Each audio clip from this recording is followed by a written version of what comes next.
Hello, friends. This is Dave Hurwitz, executive editor at ClassicsToday.com, here with a wonderful little set that a lot of you may have overlooked, although I've mentioned it in passing before. It's the Complete Symphonies Piano Concertos and some other orchestral music by Alexander Tcherepnin. Now, Tcherepnin lived from like 1899 to 1977. I think those are the dates. And he was everywhere. He was one of the most eclectic of 20th century composers, and interesting in that he used all kinds of original techniques and scales and sounds, but he integrated it all into a style which is remarkably approachable and fun to listen to. There are Chinese influences. There are avant-garde things. I mean, take his first symphony. His first symphony has a movement. It was written in 1927 that is entirely for unpitched percussion instruments, thereby anticipating Varèse's ionization by a bit of a time. I mean, exactly what the date, who cares? But I mean, yeah, he was first. Anyway, it's still a fascinating work and enjoyable and tuneful and harmonically interesting.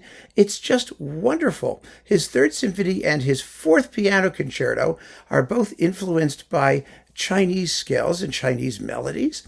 And I love fake Asian stuff. I just do. It's so much fun, and the performances here are marvelous.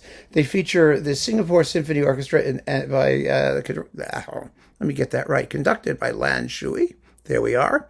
And the pianist is Noriko Ogawa, who deserves enormous credit for learning 6 completely unusual and distinctive piano concertos.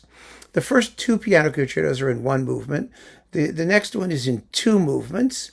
They're fun to listen to. I can even tell you the fourth is the Chinese one in 3 movements. It's really 3 tone poems on Chinese topics. And they have titles. Let me tell you what the titles are, because the titles are just, you hear the title, you just gotta want to hear the piece. It's that simple. Let's see. Here we go. Eastern Chamber Dream is the first movement. The second movement is Yan Kuei Fei's Love Sacrifice. Oh, yes. Don't we want to hear that? And the zippy finale is The Road to Yunnan. Yay. I love this work. I really do. Now, the last 2 are in 3 sort of normal movements each. They remind you a little bit of Prokofiev, perhaps. He doesn't have quite the same style of wrong note romanticism. There's the same melodic facility that Prokofiev had, but he still knew how to write a good tune now and then, or a memorable idea. And that's what happens. And his last piano concerto was recorded, I think the 5th or the 6th, I forget which one, was recorded by Raphael Kubelik and Margaret Weber. And that's since been sort of released on Deutsche Grammophon, and it's in the various Kubelik boxes with Nights in the Gardens of Spain and like the Stravinsky movements for piano and orchestra, of some weird collection of stuff. But it's wonderful to have new performances of some of that. And the 4 symphonies, there are 4 of them. I mean, none of them are very long. And they're all really captivating and colorful. You hear Stravinsky in addition to like the Asian stuff.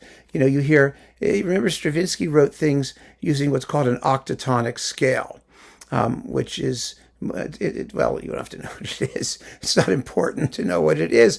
You hear a lot of it in the Firebird, and you hear a lot of it in Rimsky-Korsakov's late music, for the evil forces. It's like whole tone scales, kind of, sort of. Anyway, he had his own scales. That's all you need to know. And they're good scales. I mean, if you like scales, you'll like his scales. And I just found it wonderful. And there are also some little short works here. Let's see, something called Festmusik, which is in 4 movements, just 11 minutes long, and the Symphonic March and the Symphonic Prayer and Magna Mater, the last work. Because one of his influences, and you also hear it in these symphonies and concertos, was that of Russian Orthodox church music. So that's something that he tossed into the pot as well.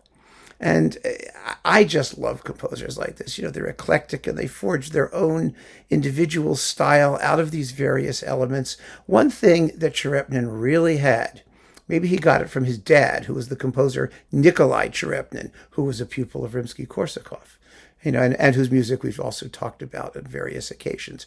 So, I mean, the whole family became composers. His kids were all composers. They're all composers. Anyway, one of the things he had was a really good sense of timing. None of this music is too long. Nothing overstays its welcome. It's all absolutely wonderfully played by the Singapore Symphony and Lan Shui and Noriko Ogawa on piano. And it's wonderfully recorded by BIS, maybe a little low level, crank it up a bit. And it's got, let's see, it's how many discs is it? It's 4 CDs for the price of 2, which is just an incredible deal. So, the piano concerti were released separately on Brilliant Classics. They were licensed. But if you want the whole set, and you should, you really should have just all 4 CDs. What's the big deal, right? It's only 4 CDs. They will entertain you endlessly. I guarantee it. And you'll really enjoy getting to know the music. So I would give this a serious shot and see what you think. Keep on listening, friends. Thanks so much for joining me. Take care.